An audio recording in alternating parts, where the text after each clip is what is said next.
welcome back to the channel. Today we will be talking about House of the Dragon, season 3, episode 4. And my God, I think the first person I should start with, because Rhaenyra has been really pissing me off. Rhaenyra was kind of pissing me off in episode 3. But I was like, okay, the entire episode is about showing how stressful being the leader is. So I'll let it slide. I'll let it slide. And then she just kept doing everything she was doing in episode 4. But let me talk about the positives of episode 4. The thing that everyone has been talking about. The person that everyone has been talking about. Almond Hightower. To say the least, finally, a political operative who I can understand. I am not confused about his motivations. I am not confused about his goals. I am not confused about his means to achieve said goals, unlike some people. But we'll get to that. We'll get to that. So, Almond this episode, and by extension Dayon, and also kind of by extension John Oxton, were really they were the best part of the episode. So I'm trying to be positive, but I should add that my only gripe with this is that I feel like I would feel more connected to the characters if we got to see them in Old Town. Like, at the very least, like a flashback. I don't know, Gwen has a flashback of him, Almond, maybe not John Rockstein, and Dayon, and them living their lives in Old Town. I don't know, I feel like if I saw what Old Town was like for them, I would be more willing to like see things from their own perspective. Because, to be honest, I don't even see Almond Hightower as a villain. Yes, he's basically the equivalent of Targaryen/Valerian supremacist Dayon, and he himself is I wouldn't even call it high tower supremacy. He thinks they're superior men because of their religion, because of the fate of the seven.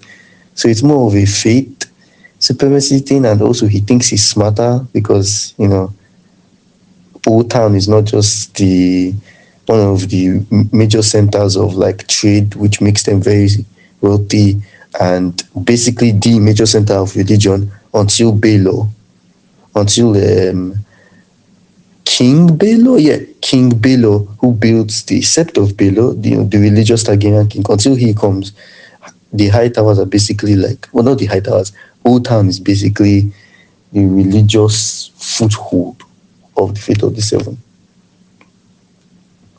And I'm going to get to it. I guess I should get to it now. Why did Rhaenyra believe Orwell when he said that the High Towers don't exert that much control over the fate? Of course they do. And I'm not going to lie. Orwell saying this shit kind of making him look suspicious. Orwell might be a part of the Mr. Conspiracy. Also, guys, because of how good the High Towers are at politicking, the Mr. Conspiracy might actually be a thing. I gave up on a lot of my theories after season 2. Season 2 was it wasn't just, disappointing for how it ended. It kind of killed off a lot of theories, like in Mr. Conspiracy theory that I had. I had a whole methodology of how the Misters were actually manipulating events to not only lead to the High Towers were super, but also the death of the dragons. Which, if they run with the smallest dragon, becomes the king, and they somehow orchestrate the death of all of the bigger dragons like Aemon and obviously the Blacks, that would basically be the end of the dragons. At the very least, at the very least, like, we've killed all the dragons that we cannot control, and now we have one that we can control by the family that controls us. Because, of course, the High Towers rule the fucking city. Like, you know what? I think it's time we get to it. Which, the probably going to make the thumbnail. I try to not make this video a Rhaenyra hate video. I try to be positive. Wait, but Rhaenyra this episode was not allowing me to. Okay, where do I have a whole list. Where do I start? Yes, she alienates her closest ally, Collis, and then in episode 2, she was not like, where's the hand?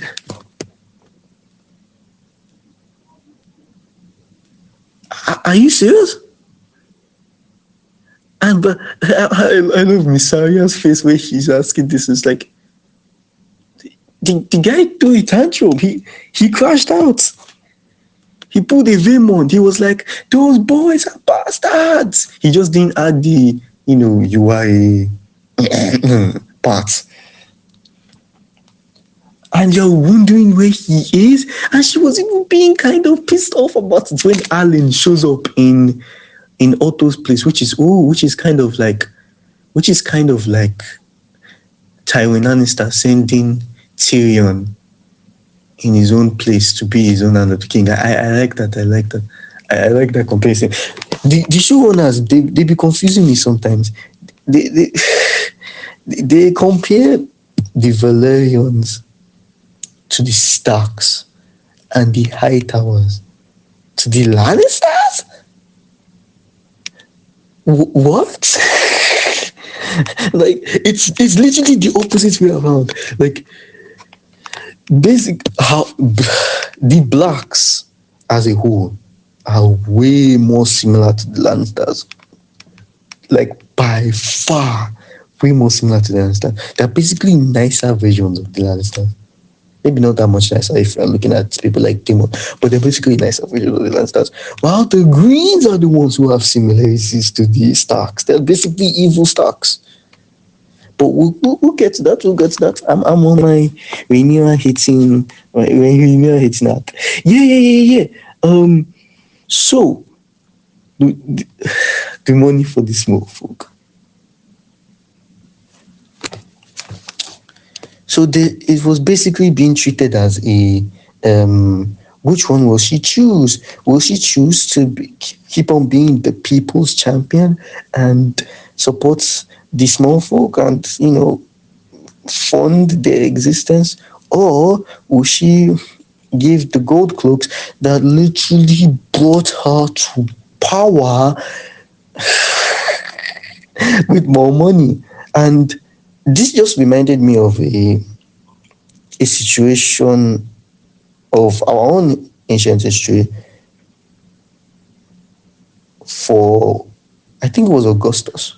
Yeah, I think it was Augustus. I think it was Octavian. So where Octavian, there was a lot of unrest, and he basically had a choice to either, keep funding the military force that brought him into power, or fund the people in general. I mean, Octavian found a way to do both because Octavian is an actual politician, but mostly he chose the military. Because I know Rhaenyra herself is not the people's champion. She's just doing it as a way to, peace and love. She doesn't want to kill people. Like we saw this in season 1. When the going gets tough, she starts talking about some they don't like me. Well, their opinions have no consequence. like what she was saying to Daemon in episode 5 of season 1, I think. Episode 5 of episode 4 when Daemon comes back from the Stepstones. She doesn't really believe in the power of the people for real. She's a monarchist. She's low-key a Valyrian supremacist like Daemon. She's just not as bad as Daemon. This is not as bad. This is not as stupid. Like both choices are, you can be like, okay, this is the most morally complex decision. Do we fund the people or the people keeping the people in check? And Loki, she kind of makes my point for me when she uses the same gold cloaks on the same small folk after not paying them. Which, if you think about it, is just making another problem for the small folk. Like, on the list of things, starvation, the lack of trade, uh, you've basically not been able to hunt as many animals because the war.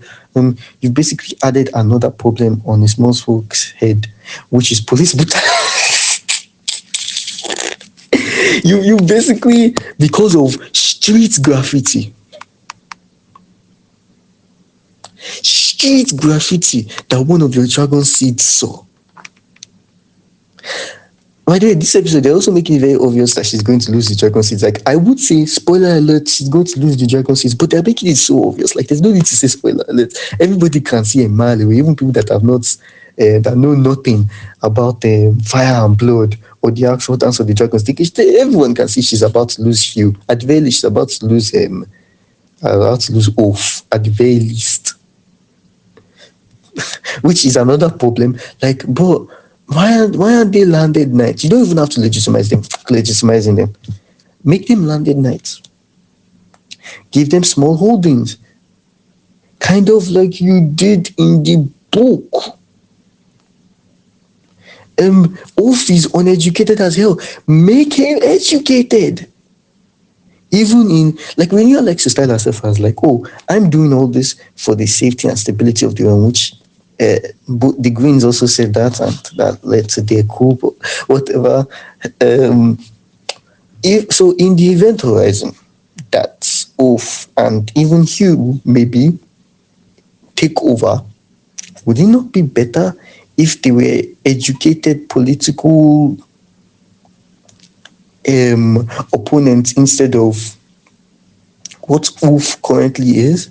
And everybody will be saying like, oh, okay, yeah, what you're saying doesn't make any sense. You're calling Rhaenyra a bad politician while also saying she should possibly train her her own subordinates to be more competent. And I'm like, yes, Oath is so incompetent that it hurts.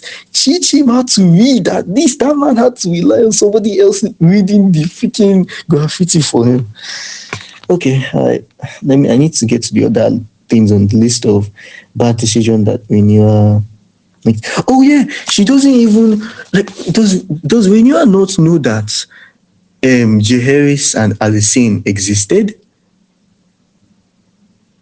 Is that entire time, the most prosperous time of Targaryen rule, where they had everything, they had money, they had dragons, they had allies, they had everything. Is that time like a blank in her own head?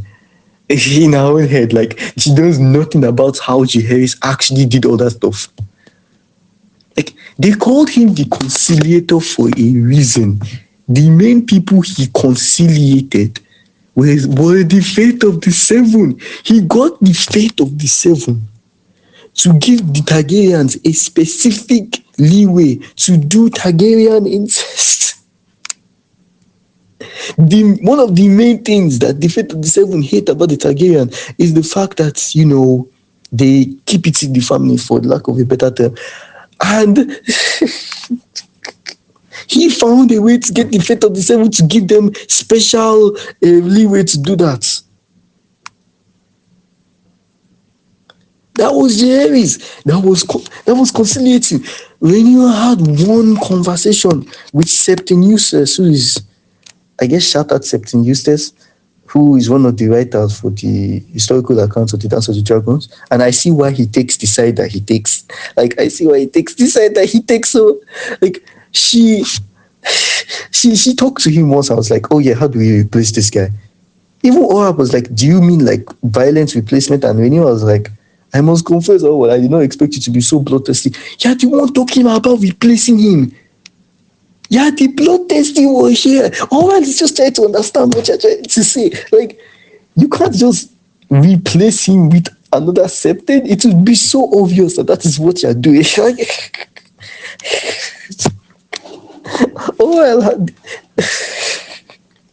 Look. See, I still maintain the opinion that Rhaenyra is better than Aegon, way better than Aegon.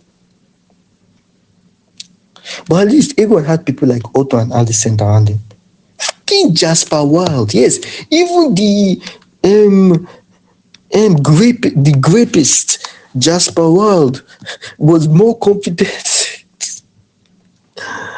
Like the thing about, I guess the dichotomy of the House of Dragon is like the High Towers are clearly the way more competent, but they're like kind of like they have more evil members, so we can't see them in power. But like, nah, okay, I'm spending too much time on this. There's still more in the Rhaenyra making bad decisions segment. There's still more. Yeah, Rhaenyra just kind of forgot that cats eat rats.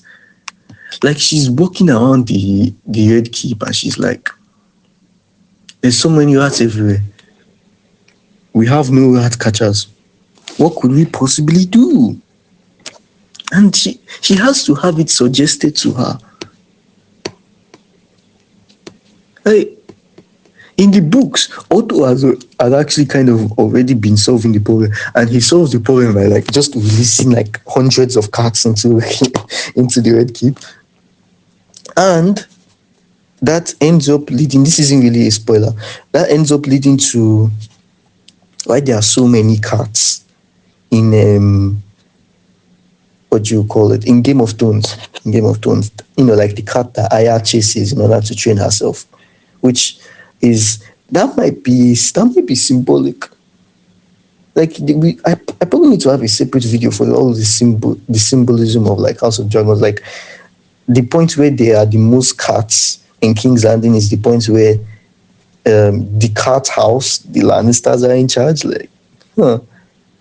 Oh no, that's kind of symbolism for something like the Dance of the Dragon is kind of paving the way for like the kind of schemas that the Lannisters eventually become. But let's not. I think I have one more last. Actually, three more. Three more. Bruh. Okay, this one is probably every other complaint. You can be like, nah, David, you crazy. Rhaenyra has a hard job to do. The Rhaenyra is struggling for it. And I could have been like, okay, I'll give you that. But why the doesn't she consolidate power or pose any sort of threat to the three only main houses that supported the Greens? And when I say that, I mean the High Towers, the Lannisters, and the Baratheons. This episode just reminded me that the Baratheons exist. Like Ahmed is in conversation with the Baratheons. Like if the Baratheons choose to help, they would be such a threat, but they're not choosing to help. And I have a theory about that. Comment, subscribe, and like for more if you want to hear that theory. But it probably has something to do with the fact that there are so many dragons, and Boris Baratheon might be a schemer. Boris Baratheon might be the only, maybe not the only, the most successful Baratheon schemer in the history of the Baratheons. Like, I have to give it to them. But, like, these houses, they're not only like some of the richest houses, which might also solve your tax problem. There are also some of the most powerful houses who could change the entire name of the game. Like, if a Baratheon army lands on your shores, like, you don't, and this is supported by any one of the dragons of the opposite sides, especially if it's like A1 who has the biggest dragon, and it's basically the dragon deterrence and the army deterrence because of how big his dragon is. Which leads me to, what the hell is Rhaenyra's tax policy? In this universe, what's his face? I'm saying what's his face? George R. R. Martin basically has three things that he has like that are critiques of Lord of the Rings, and these three ideas are basically some of the most important ideas in Game of Thrones, even though people don't even realize it's them at the time. Like, and the three ideas are what are the current rulers' tax policies? How do they deal with enemy combatants? And how do they deal with war, the effects of war and famine? Like the outbreak of disease and such. We see these themes played with over and over again, not only in the main series, both before and after the War of the Five Kings starts, but also even in the Blackfire Rebellion, and even in the Dance of the Dragon. Her tax policy isn't a tax policy. She's sort of buying time. So the whole rat cook thing, I wasn't as everybody was so high for it that, oh wow, Rhaenyra is showing her teeth. Yeah, to the smallest elites whose support mean nothing. There isn't a Lannister in that room. There isn't a Baratheon in that room. There isn't a Hightower in that room. Those are the houses you should be aiming all of your political feistiness at. Those are the people that supported the Greens. This I try my best to not make this a video episode like this. This is probably just going to end up being the whole. Like, what is your tax policy? Like, when money stops coming, which money will stop coming? What will you do? And I was just thinking about it, and the first thing I thought about was the Lannister army is gone. The Hightower army is basically gone. It could have been even more gone than it currently is now. But to you, from your own perspective, they are their last legs. They don't really have that many cards to play. So, and they have vacated their seats. Like, first of all, the two places you should be dealing with are the Hightowers, Old Town, and the Lannisters in Castle Walk, obviously. And this plan would have worked better if she had just let Daemon burn Ormond and his army and kill Tessarion. But you can still do this, but this plan would have worked better if you had just allowed Daemon to be Daemon. Go take not all your dragons, take like 3, like what Daemon did to Ormond's army. Take 3 dragons, go to Castle Walk, tell them if they don't give you times 10 of what Lady Eren gave you in the Vale, they are going to set their shit ablaze. That you can still bend the knee, you can still rectify your mistakes because your current lord is dead. The next lord, you can rectify your mistakes. Hell, in the books, there is a kid, I've forgotten his name, who is basically the son of Jason Lannister. Take him as your hostage. Why are we acting like the Westerlands don't exist? Like the richest people who are also your enemies at the moment, you would be making them bow the knee while solving your tax problem? And you don't want to do that because, you shouldn't use dragons, so yeah. And this goes like 1,000 times more for the Hightowers. The Hightowers, from what episode 7 showed, they are literally the reason why this war is happening. Like, so all while basically confirmed what I suspected for a while, that Alicent and Otto were basically allowing the Hightowers to do whatever they wanted in Old Town. I wish we had gotten to see this, but it's like whatever. So Ormond basically got to be like a king of his own region, even though he's technically a subordinate to the Tyrells. But at this point in the Tyrells' history, not only are they not powerful in any sort of military sense, they will be after this war, but there's also a child on their throne. No, they don't really have a throne on their seat of power. It's a child that is ruling. It's basically Oscar, except Oscar Tully, except their own Oscar Tully is not competent. It's just a literal child on the throne. It's a child king being controlled by probably one of the women in the house, like the Tyrells usually do. And so basically this gives the Hightowers all the leeway they want to do what they want to do.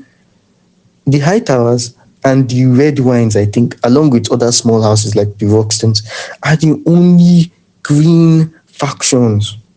You have way more blacks in the Reach. In fact, the Reach probably has the biggest population, the largest black faction, aside from maybe the North.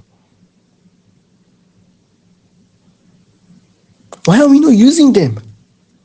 In the books, Rhaenyra doesn't use them at all. They exist. They might not exist in the show, but Rhaenyra just doesn't use them at all in the books. And she's definitely not using them in the show. Like Dalton Greyjoy is right next to Lannisport. If you don't want to use dragons, use Dalton Greyjoy. And okay, Dalton Grayson hasn't declared himself as a black. Spoiler alert, he's going to declare himself as a black. And he's literally going to declare himself as a black supporter just to rob the Lannisters.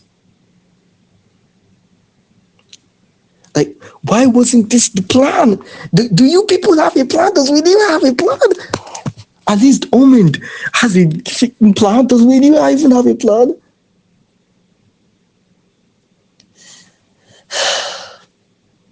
I try to not make this a renewal. I have other things on the list, but I think this just summarized my main point. Rhaenyra is a terrible political operator, dog. She's a terrible politician.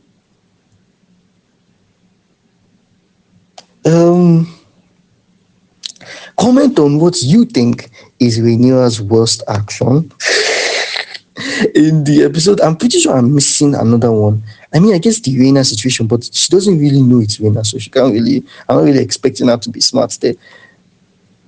She probably would make a terrible decision too. So there's not even wonder about it. Her sons, I completely forgot about them because it's like Rhaenyra herself forgot about them. Whatever happened in the gay abandoned? Her sons might be kidnapped, and she might not even know about it. Also, like, you know what? This is going to be a topic for next video. For the next video, like, subscribe, share, comment down below on what Rhaenyra's worst political move was this episode. And yeah.